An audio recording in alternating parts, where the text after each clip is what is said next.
안녕하세요. 오늘 이 시간에는 최근에 공개된 연준 회의록, 그 속을 탈탈 털어 분석한 리포트를 가지고 이게 우리 투자자들에게 대체 뭘 의미하는지 아주 쉽고 명확하게 한번 짚어보겠습니다.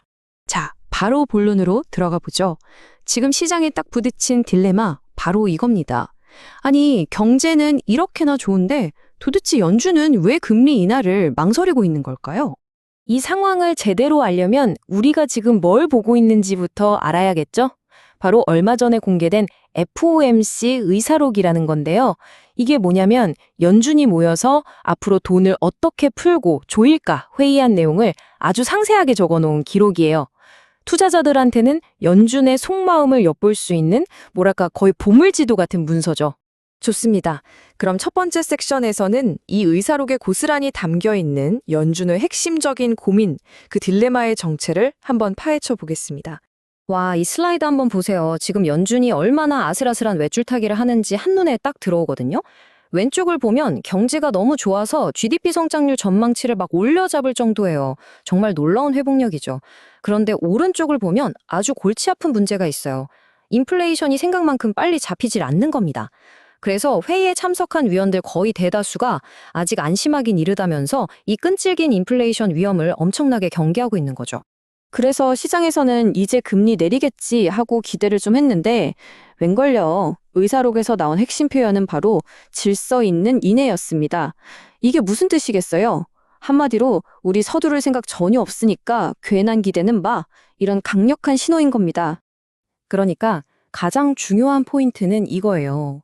연준 안에서도 금리를 내리자고 한 사람이 있긴 있었어요. 딱 2명. 하지만 대세는 뭐다? 신중해야 한다는 거죠. 심지어 경제가 침체 없이 고금리를 버티는 걸 넘어서 아예 착륙조차 안 하고 계속 날아갈 수 있다는 노랜딩 시나리오에 대한 믿음이 점점 커지고 있어요. 그러다 보니 리스크에 대한 생각 자체가 완전히 바뀐 겁니다. 예전에는 이러다 일자리 다 없어지는 거 아니야? 이게 걱정이었다면 지금은 섣불리 금리 내렸다가 인플레이션 불씨를 되살리면 어떡하지? 이걸 훨씬 더 무서워하게 된 거죠. 자, 그럼 이런 상황이 우리 주식 투자자들에게는 어떤 의미일까요? 어떻게 살아남아야 하는지 그 생존 전략을 한번 들여다보겠습니다. 이 슬라이드가 주식시장의 양면을 아주 잘 보여주는데요. 금리가 더 높게, 더 오래 유지되면 당연히 기업 가치에는 부담이 됩니다. 특히 덩치가 작은 중소형주들은 더 힘들 수 있죠. 이게 리스크예요. 하지만 동시에 이게 기회가 되기도 합니다. 이런 환경이 되니까 투자자들이 이럴 땐 역시 튼튼한 우량주가 최고야 하면서 빅테크처럼 현금 흐름이 빵빵한 퀄리티 주식으로 몰리는 거예요. 그래서 시장이 살짝 조정을 받을 때마다 이런 우량주를 싸게 담으려는 저점 매수 기회가 생기는 거죠. 이제 조금 더 복잡한 파생 상품의 세계로 들어가 보겠습니다. 지금 같은 불확실성이 여기서는 또 어떤 특별한 위기와 기회를 만들어내는지 한번 보시죠. 선물 투자자들한테 주는 메시지는 아주 명확합니다. 한 방향에 올인하지 말고 제한된 범위, 즉 박스권 안에서 사고 파는 전략을 쓰라는 거죠. 왜냐? 금리 인하가 늦어지니까 채권 수익률이 어디로 튈지 예측이 안 되고 그러다 갑자기 나쁜 인플레이션 지표라도 나오면 시장이 확 뒤집어질 위험이 있거든요. 그래서 지지선 근처에서 사고 큰 상승을 기대하기보다는 기술주는 사고 경기 민감주는 파는 식의 페어 트레이딩 같은 전략이 더 매력적이라는 겁니다. 옵션 시장에서는 시간이 가장 큰 리스크가 됩니다. 시장의 방향을 못 잡고 눈치만 보고 있으면 옵션은 만기가 다가올수록 그냥 가만히 있어도 가치가 계속 깎여나가거든요. 근데 이걸 역으로 기회로 삼을 수 있어요. 어차피 시장은 당분간 이 박스권에 갇혀 있을 거야 라고 보고 변동성이 낮을 거라는데 베팅하는 거죠. 아이언 콘도르 같은 전략이 바로 그런 건데요. 시장이 조용하게 움직일 때 오히려 수익을 낼 수 있는 방법입니다. 근데 여기서 아주 재밌는 역발상 전략이 하나 있어요. 일종의 와일드 카드인데요. 아까 의사록에서 금리 인하를 주장했던 소수 의견이 있었다고 했잖아요. 그게 무슨 말이냐면 만약에 고용 지표가 아주 충격적으로 나쁘게 나오는 것처럼 예상치 못한 일이 터지면 시장이 갑자기 급등할 수도 있다는 뜻이거든요. 이럴 때를 대비해서 아주 저렴한 외가격 콜옵션을 복권 산다는 생각으로 조금 사두는 거죠. 혹시 모를 대박을 노리는 해지 전략입니다. 자, 이렇게 각 시장별 관점을 싹 훑어봤는데요. 그럼 이 모든 걸 종합했을 때 최종 전략은 과연 무엇일까요? 이 표가 애널리스트의 최종 권고안을 아주 깔끔하게 요약해주고 있네요.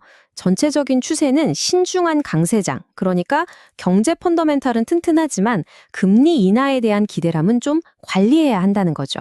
그래서 주식은 현금 흐름 좋은 대형주 위주로 선결적으로 접근하고, 선물은 박스권 트레이딩, 옵션은 변동성을 파는 전략을 쓰는 게 핵심입니다.